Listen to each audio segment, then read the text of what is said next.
తెలంగాణ నుంచి కాంగ్రెస్ పార్టీ తరపున రాజ్యసభకు ఎవరిని పంపాలనే అంశంపై ఉత్కంఠ కొనసాగుతోంది. అభ్యర్థులను ఖరారు చేసేందుకు ముఖ్యమంత్రి రేవంత్ రెడ్డి, టీపీసీసీ అధ్యక్షుడు మహేష్ కుమార్ గౌడ్ ఇవాళ ఢిల్లీకి వెళ్లనున్నారు. పార్టీ అధిష్టానంతో చర్చించి 2 స్థానాలకు పేర్లను ఖరారు చేయనున్నారు. అయితే ఇప్పటికే ఓ స్థానానికి అభిషేక్ సింఘ్వి పేరును అధిష్టానం ఖరారు చేసింది.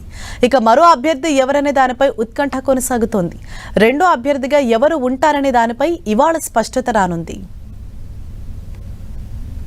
నిజమైన అర్హులందరికీ సంక్షేమ పథకాలు అందేలా చర్యలు చేపట్టాలని జిల్లా కలెక్టర్లను సీఎం రేవంత్ రెడ్డి ఆదేశించారు. గ్రామ సభల్లో సంక్షేమ పథకాల వారీగా ప్రభుత్వం చేకూరుస్తున్న లబ్ధిని ప్రజలకు వివరించాలన్నారు. సచివాలయంలో కలెక్టర్లతో సీఎం రేవంత్ రెడ్డి సమావేశమయ్యారు. ప్రజాపాలన ప్రగతి ప్రణాళికపై కలెక్టర్లకు సీఎం కీలక సూచనలు చేశారు. 99 డేస్ యాక్షన్ ప్లాన్ ప్రోగ్రాంలో గ్రామ స్థాయి నుంచి జిల్లా వరకు ప్రజాప్రతినిధుల భాగస్వామ్యం ఉండాలన్నారు. ప్రజాప్రభుత్వంలో అందిస్తున్న రేషన్ కార్డులు, సన్నబియ్యం, ఇందిరమ్మ ఇళ్లు, 200 యూనిట్ల ఉచిత విద్యుత్ లబ్ధిదారుల అభిప్రాయాలను ప్రజల్లోకి తీసుకెళ్లాలని సూచించారు. విద్యా వ్యవస్థలో ప్రజాప్రభుత్వం తీసుకువస్తున్న మార్పులపై ప్రజలకు అవగాహన కల్పించాలన్నారు. ప్రభుత్వ ఆసుపత్రులను పటిష్టం చేసేందుకు సమీపంలోని మెడికల్ కాలేజీలకు అనుసంధానం చేయాలని, తద్వారా ప్రజలకు మెరుగైన వైద్యం అందించేలా చర్యలు తీసుకోవాలన్నారు. మధ్యాహ్న భోజనం ఏజెన్సీలకు ప్రతి నెల బిల్లుల చెల్లింపులు ఖచ్చితంగా అందేలా చర్యలు చేపట్టాలని ఆదేశించారు. 99 రోజుల యాక్షన్ ప్లాన్ ను అత్యంత బాధ్యతతో ఫలితాలపై దృష్టి సారించి అమలు చేయాలన్నారు సీఎం. ఈ 3 నెలలు ప్రతి కలెక్టర్ పనితీరుకు కొలమానమని, వారి సర్వీస్ కెరీర్ కు పునాదిగా నిలుస్తుందన్నారు. జిల్లాలో కలెక్టర్లు ప్రతి నెల కనీసం 10 రోజులు క్షేత్రస్థాయి పర్యటనకు వెళ్లాలని కలెక్టర్లను ఆదేశించారు. క్షేత్రస్థాయి పర్యటనలకు వెళ్లని కలెక్టర్లపై చర్యలు తీసుకుంటామని హెచ్చరించారు.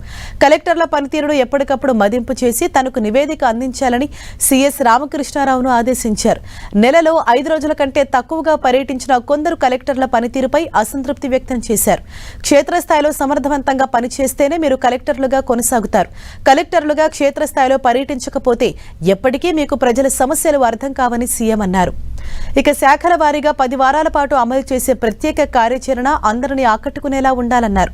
ప్రతి జిల్లాకు సీనియర్ ఐఏఎస్ అధికారిని నోడల్ ఆఫీసర్గా నియమించాలని ఆదేశించారు. జూన్ 2న తెలంగాణ ఆవిర్భావ దినోత్సవాన్ని ఘనంగా జరుపుకోవాలని, ముందుగా నిర్వహించే ప్రత్యేక కార్యక్రమాలన్నీ వేడుకలా జరగాలని సీఎం సూచించారు. ప్రతి గ్రామంలో పునరుత్పాదక విద్యుత్పై ప్రజలకు అవగాహన కల్పించాలని సీఎం సూచించారు. సోలార్ విద్యుత్ వినియోగాన్ని ప్రోత్సహించాలని, సోలార్ విద్యుత్ను గ్రిడ్కు కనెక్ట్ చేసుకుంటే వచ్చే ఆదాయంపై ప్రచారం చేపట్టాలన్నారు. వ్యవసాయ పంపు సెట్లకు బదులు సోలార్ పంపు సెట్ల వినియోగంతో వచ్చే లాభాన్ని కూడా రైతులకు తెలియజేయాలన్నారు. అన్ని పాఠశాలలు, విద్యాలయాలపై సోలార్ ప్లాంట్లు ఏర్పాటు చేసేందుకు చర్యలు చేపట్టాలన్నారు. రాష్ట్రంలో 26,000 ప్రభుత్వ పాఠశాలలు ఉన్నాయని, ప్రతి పాఠశాలలో ప్రతిరోజు ఒక్కో అధికారి మధ్యాహ్న భోజనం పర్యవేక్షించాలని, పిల్లలతో పాటు భోజనం చేసే బాధ్యతలు అప్పగించాలన్నారు. జిల్లా కలెక్టర్లు వారానికి ఒకసారి ప్రభుత్వ పాఠశాలలో మధ్యాహ్న భోజనం చేయాలని ఆదేశించారు. వచ్చే విద్యా సంవత్సరంలోనే 100 నియోజకవర్గాల్లో ఎంపిక చేసిన మండలాల్లో ఒక తెలంగాణ ఇంటిగ్రేటెడ్ స్కూల్ను ప్రారంభిస్తామని సీఎం ప్రకటించారు.